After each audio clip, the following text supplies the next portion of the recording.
नमस्कार मंडळी, पुन्हा एकदा माझ्या मिनी ब्लॉगमध्ये तुमचं स्वागत आहे. आज होता नवरात्रीचा 8वा दिवस आणि आम्ही जाणार होतो द्रोणागिरीमध्ये गरबा खेळायला. आमच्या बिल्डिंगच्या खालीच असते गरबा. त्याच्यानंतर राधाकृष्णाला बघून ब्लॉगला करूया सुरुवात. त्यानंतर मी करायला घेतलेला देवीच्या नैवेद्यासाठी प्रसाद, कामं वगैरे केली आणि मग दीदी पण आली ऑफिसवरनं. आम्ही तयारी करायला घेतली आणि दीदीचे नखरे बघा. त्याच्यानंतर मी ते नॉर्मलच कपडे घातलेले, शॉर्ट कुर्ती घातली आणि मी झालेलं ऑलमोस्ट रेडी. त्याच्यानंतर मी बघत होते जीवीची वाट आणि ती आली खूप लेट. तिला साडी नेसवायची होती, बिचारी बारकुशीच आहे. ते कशी आम्ही तिची साडी लावली आणि बघा पोरीने मस्त कोल लूक केलेला.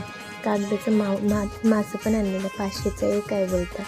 कसल्या चिकण्या पोरी दिसणार ना, कमेंटमध्ये नक्की सांगा. त्याच्यानंतर यांची मजा बघा. खाली आलो ते विचारांना चालतच नव्हतं, नाचतील कशा काय माहिती. त्याच्यानंतर आम्ही फायनली घेतलं, नाचायला केली सुरुवात. चला बघू आता.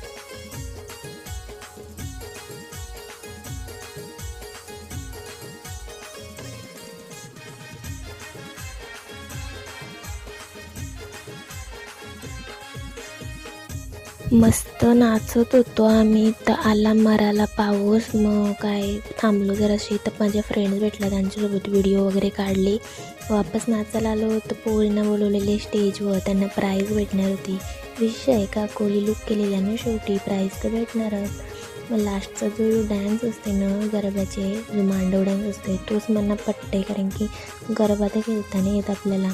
मग मस्त की नाचलो, दंब नाचलो. मग वापस पाऊस आला, पावसाने नको खेळता, कधीचे कालचे आलतो नाचायला खाली. तर पाऊस येत होता, नाचू नको का काय. पब्लिक बघा तरी नाचत होती. मला भीती वाटत होती आजारी पडेल म्हणून मी नाही नाचलो. नंतर परत गेलो, पोरींना भेटणार होती प्राईज, तर त्याची व्हिडिओ काढायला. पण चिक्कार पाऊस होता म्हणून मी आलो डायरेक्ट घरी. सॉरी पोरींनो, तुमची व्हिडिओ नाही काढू शकलो. त्याच्यानंतर आता हा व्लॉग एंड व्हायची वेळ आली. लाईक, शेअर आणि सबस्क्राईब करायला विसरू नका. बाय.